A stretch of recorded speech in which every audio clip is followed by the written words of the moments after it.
évident, hein. Ce sont des journées qui existent avec la Société française de chirurgie de la main depuis le début, qui est un petit peu faite pour réunir des amis, hein. C'est l'esprit de cette société de chirurgie de la main, et puis aussi de parler de sujets divers. Alors, ces journées au Vence, bien entendu, je vais vous dire un petit peu pourquoi on fait ces journées au Vence, et puis le programme de ces journées, et rapidement vous dire pourquoi je pense que c'est ici que finalement les résections sont devenues des arthroplasties et que la chirurgie est devenue une chirurgie fonctionnelle et que finalement l'orthopédie articulaire est née grâce à Oli. Alors bienvenue au Vence, je vous l'ai dit, hein, donc capitale des arthroplasties, je vais vous le dire. Donc on a commencé les journées Olier il y a 18 ans maintenant, grâce à deux hommes, mon papa et Louis-Paul Fischer, qui était orthopédiste à Lyon. Et donc tous les deux, ils ont eu l'idée de faire un musée au Vence. Et donc quand cette idée est née au début des années 90, le projet peu à peu s'est fait. On a inauguré ce petit musée que vous pouvez voir qui est à côté à l'échelle du village en 2000. Et évidemment, à ce moment-là, j'ai dit, ce serait bien qu'on fasse des journées d'orthopédie. Et donc ça a commencé comme ça. Il y a Jean-Christophe Nédard, qui est le conservateur du musée, qui nous a beaucoup aidé à faire ce petit musée. Alors après ces premières journées, on m'a demandé de faire des deuxièmes. Et donc il a fallu du temps. Et en 2005, on a fait le deuxième congrès Olier. C'était 1905. Vous voyez la statue que vous avez sur la place a été inaugurée en 1905. Vous voyez là, il y avait beaucoup de monde à l'époque. Hein. C'était la population qui était réunie pour l'inauguration de cette statue en 1905. Donc 2005, on fêtait les 100 ans de cette inauguration. Troisième congrès, 2010. C'était Jacques Caton qui présidait la Sofcote, qui m'a beaucoup aidé parce qu'on fait une journée en général membre supérieur, une journée membre inférieur. Et donc c'était l'année du mouvement, et donc on avait fait un peu plus que d'habitude du sport lors de ces journées. Et puis 2015, donc ça fait 3 ans, mon papa est décédé quelques semaines avant le congrès, ce qui a été assez difficile pour moi. Et ça a été surtout le moment où je me suis dit quand même 5 ans de suivi pour une prothèse, quelqu'un qui présente une nouvelle idée et qui revient 5 ans après la présenter, que ce soit bien passé ou mal passé, eh bien il devient un peu le disciple d'Olier. Donc on a remis des diplômes de disciple d'Olier en 2015, parce que je pense effectivement que ce suivi est important. Quand on a une idée, il faut la suivre, et puis si on a un mauvais résultat, il faut aussi le dire, ce qu'on ne fait pas assez souvent.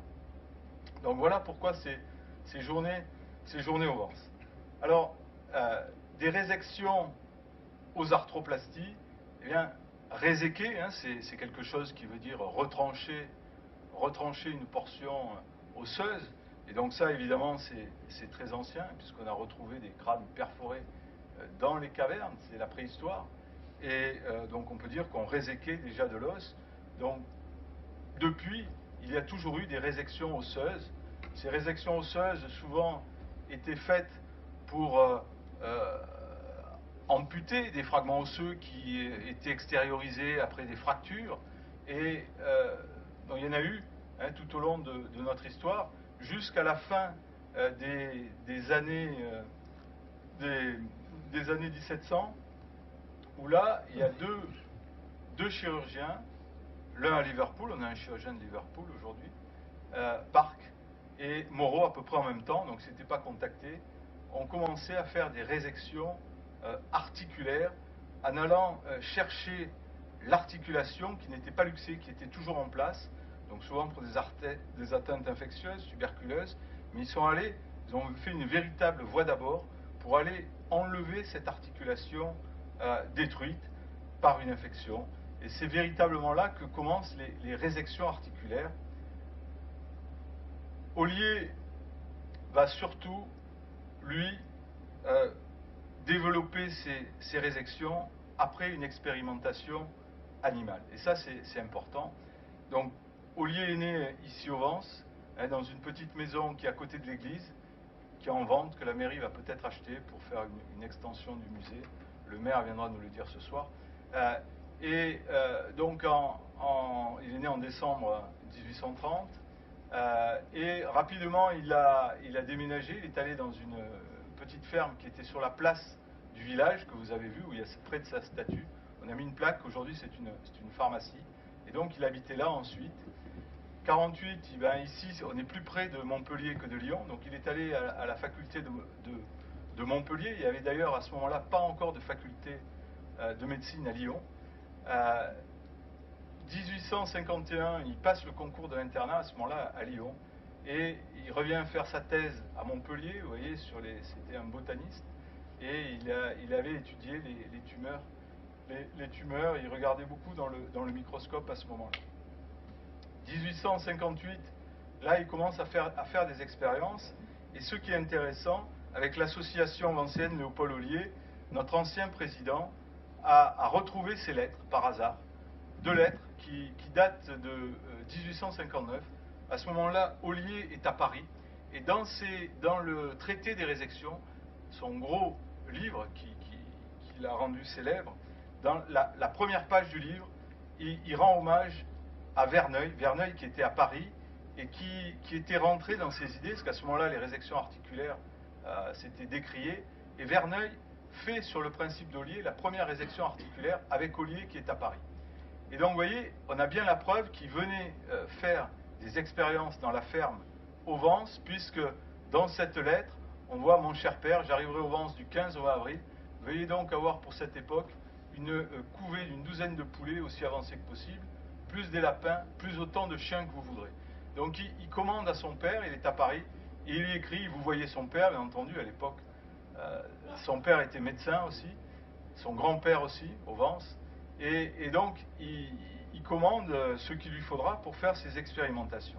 Alors, il a toujours fait travailler ses internes, ses assistants, mais il faisait aussi travailler son frère, puisqu'en même temps, il écrit à son frère, c'est les 2 lettres qu'on a retrouvées, donc son frère Victorin, qui est aussi médecin, qui est en train de faire ses études de médecine à Montpellier, mais qui revient lui aussi pour les vacances à la ferme, et il demande à Victorin de commencer à travailler avant qu'il arrive, et j'ai de magnifiques projets d'expérimentation, je viens au Vence pour me reposer et expérimenter.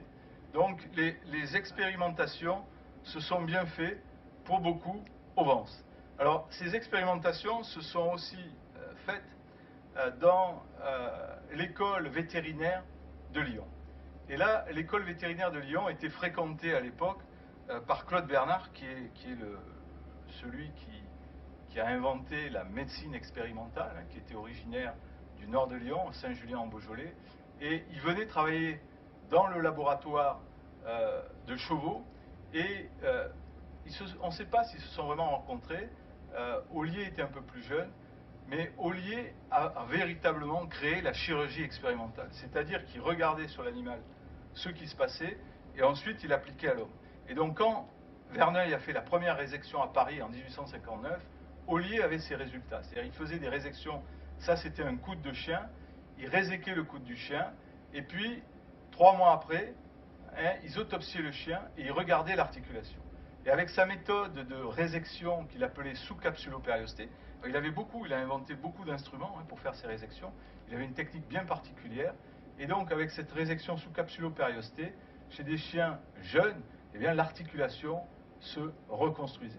Et ces chevaux qui autopsient finalement un chien, et qui dit qu'il a le très grand plaisir, l'insigne honneur, et il est étonné, admiratif, de voir que finalement les os se sont reproduits dans leur dimension, au moins dans leur forme, avec les seuils, les dépressions, c'est-à-dire les muscles ont recréé, finalement ça s'est reconstruit. Alors là on est chez des chiens, évidemment on n'est pas chez l'homme, mais c'est extraordinaire, et donc à partir de là, Ollier est convaincu qu'on peut faire ça maintenant chez l'homme. Et il n'a pas encore de service, comme il le dit, il a envie aussi un petit peu d'aller à Paris, et donc il est très ami avec Verneuil, et il va pousser Verneuil à faire cette première résection. Ils font cette première résection tous les 2 à Paris, avant qu'il revienne à Lyon, avoir véritablement son service, et là, véritablement débuter dans ces résections ostéo-articulaires. Alors ces résections, il en a fait beaucoup, c'est au niveau du coude où ça marchait le mieux, manifestement. Donc il avait il a mis au point des techniques, des voies d'abord, une voie d'abord postérieure ici. Il gardait donc le périoste avec une fine couche osseuse au-dessous. Et il avait beaucoup d'instruments pour faire ça. Hein. La technique était très importante. Et à partir de là, eh bien, donc il y avait pour le coude, par exemple, la voie d'abord qui était très importante, la technique de résection, les instruments adaptés, et puis il a véritablement inventé la rééducation. C'est-à-dire que ces patients restaient dans le service, hospitalisés, ils étaient suivis, rééduqués, et donc il redonnait une fonction. Et là, ça changeait complètement, parce que jusque-là, on faisait des résections pour sauver les patients, on amputait encore, il ne faut pas l'oublier. Hein. Et donc lui, il va véritablement privilégier la fonction. Le but de sa chirurgie, c'est de redonner la fonction. Et je crois que c'est ça finalement une arthroplastie, c'est-à-dire qu'on passe des résections. Alors il a appelé son traité des résections, mais pour moi c'est le traité des arthroplasties, parce qu'il montre les résultats, il a suivi les patients et les résultats. Alors évidemment tout ça ne vient pas seul, c'est-à-dire qu'à la fin des années 1850 est arrivée l'anesthésie. Il ne faut pas oublier qu'avant on opérait sans anesthésie. La photo que vous voyez à gauche, elle est dans le musée, et on a du mal aujourd'hui à imaginer ça, mais Jean Soule, qui opérait les maxillaires, disait l'anesthésie va tuer le tempérament chirurgical. C'est-à-dire que le chirurgien n'avait plus les cris du malade et les flots de sang. Et il faut se remettre dans la situation de l'époque. Et effectivement, quand on enlevait des tumeurs, ils enlevaient beaucoup de tumeurs. Quand on arrivait en zone saine, eh ben, ça faisait mal. Donc le patient se défendait et ça saignait. Et donc pour eux, le patient réveillé qui se battait contre le chirurgien était véritablement un élément important dans la résection des tumeurs. Et donc Jean Soule, qui était un grand spécialiste de résection des tumeurs, a dit l'anesthésie va tuer la chirurgie, il n'y aura plus de chirurgien maintenant. C'est assez inimaginable, mais c'est pourtant quelque chose décrit par ce chirurgien Jean Soule. Et puis est arrivé donc Pasteur et Lister, l'asepsie, l'antisepsie, et donc à ce moment-là, évidemment, ça a changé, ce qui permet à Ollier de faire des résections orthopédiques. La mortalité de ces résections va diminuer, et donc évidemment, ça s'est fait parce que cet homme est arrivé aussi à un moment où il y avait des évolutions technologiques importantes, et à la fin de sa vie, la radiographie, c'était pour lui merveilleux. Lui qui faisait des autopsies, il disait la radiographie, c'est l'autopsie du vivant. Donc voilà, vous voyez, alors, il a suivi ses patients. C'est pour ça que je pense que c'est véritablement le traité des arthroplasties. Vous voyez, il a classé, les patients étaient suivis, 270 résections du coude qui ont été suivies avec des photos, des schémas, il y a des observations. Louis-Paul Fischer m'avait montré des observations qui étaient faites, écrites à la main, c'était merveilleux. Donc un travail énorme, hein, je pense que c'était un tyran pour ces internes. Donc vous voyez toutes les résections qui ont été faites, qui sont de véritables arthroplasties. Donc les patients étaient suivis, c'est formidable.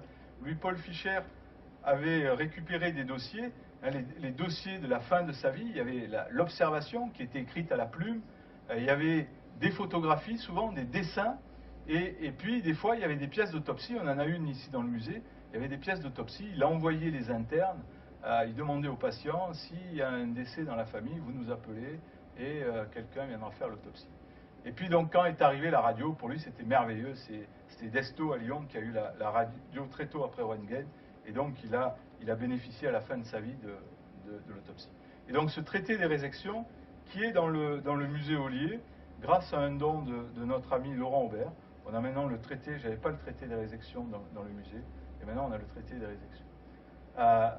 Donc voilà, alors la main et le poignet, finalement, il n'a pas fait grand-chose parce que cette résection sous capsulum périosté marchait moins, et puis c'était quand même des articulations un peu moins importantes, mais il y a quand même eu 79 résections du poignet, essentiellement des résections dans le cadre de la tuberculose. Alors là aussi, il gardait un manchon. Alors, il y avait des classifications de résections. Vous voyez, on réséquait tout le carpe, carpectomie totale. Il réséquait le carpe plus l'ulna et le radius, des fois c'était l'extrémité des métacarpiens. Donc il a décrit toutes ces résections. Ensuite, les patients étaient immobilisés, hein, parce que le poignet valait mieux qu'il y ait une stabilité quand même, et ça donnait des résultats, et surtout ça gardait une fonction à la main, parce que sinon ces patients étaient souvent encore avant amputés. Et donc là, c'est sûr qu'il y avait aussi un but fonctionnel, et il a d'ailleurs fait des résections du poignet dans un but fonctionnel chez des gens qui avaient un poignet ankylosé, qui voulaient retrouver de la mobilité. Alors vous voyez, il y avait un raccourcissement. Quand on faisait des résections, il y avait un raccourcissement. Donc à gauche, vous avez une résection carpe plus base de M2, on voit que ça s'est raccourci. Tout ça, il le rapporte très clairement dans son traité des résections. Donc, vous voyez les raccourcissements. Raccourcissement important, donc ça stabilisait, ça devait faire une articulation fibreuse. Il n'y avait pas de radio à ce moment-là. Donc il donnait un poignet, ça avait guéri la tuberculose, il gardait une fonction à la main, c'était l'objectif. Vous voyez un raccourcissement ici qui est rapporté, clairement, 8 cm de raccourcissement. Alors les raccourcissements, on le sait, quand on fait une résection de première rangée aujourd'hui, on n'a pas tellement de pertes sur les tendons, mais là il avait constaté que quand il y avait de gros raccourcissements comme ça, eh bien quand même il y avait des problèmes aux tendons. Alors il décrit aussi, des fois il allait raccourcir tous les tendons. Et il raccourcissait les tendons, alors il laissait un petit, il laissait un petit bout de tendon, et au cas où ça casse, il disait, bon, tout ça c'est décrit en détail, c'est assez extraordinaire.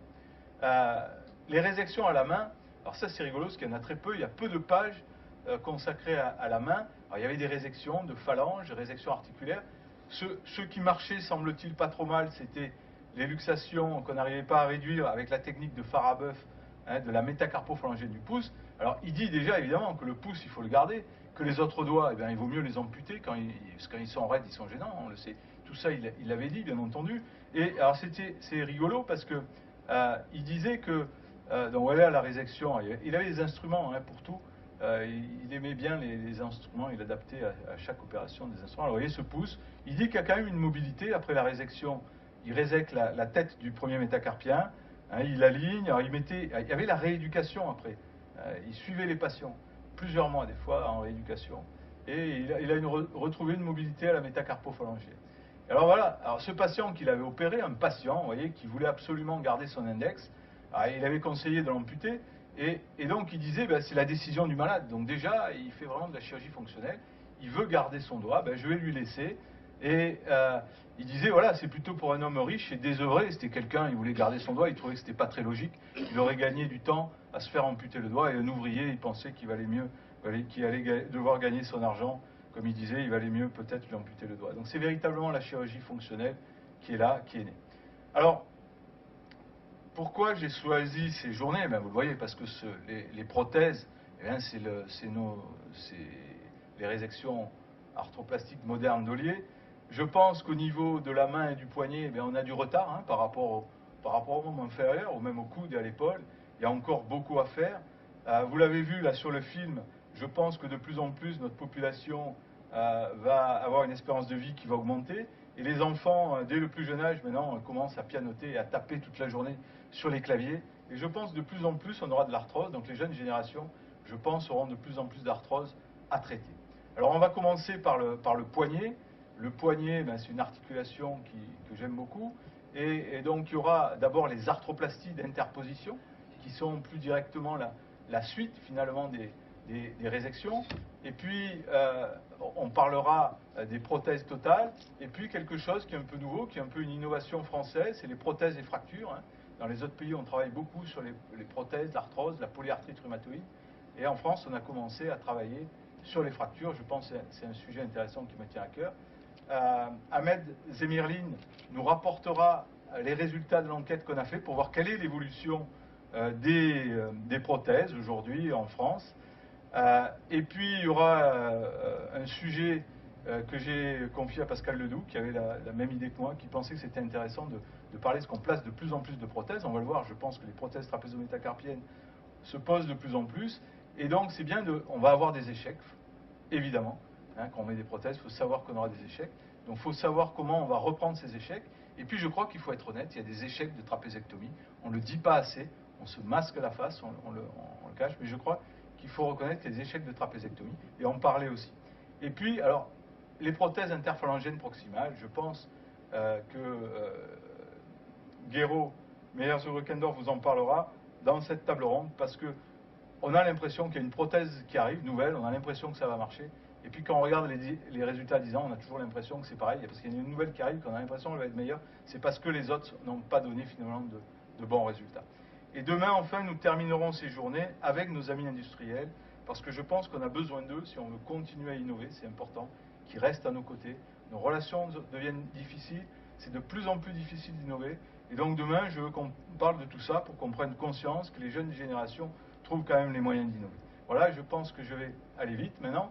Là, alors, il y aura aussi, donc ce soir, 18h15, j'aimerais qu'on fasse une photo devant la statue Ollier. ceux qui voudront venir viendront. Le maire viendra, il m'a donné rendez-vous là-bas à 18h15.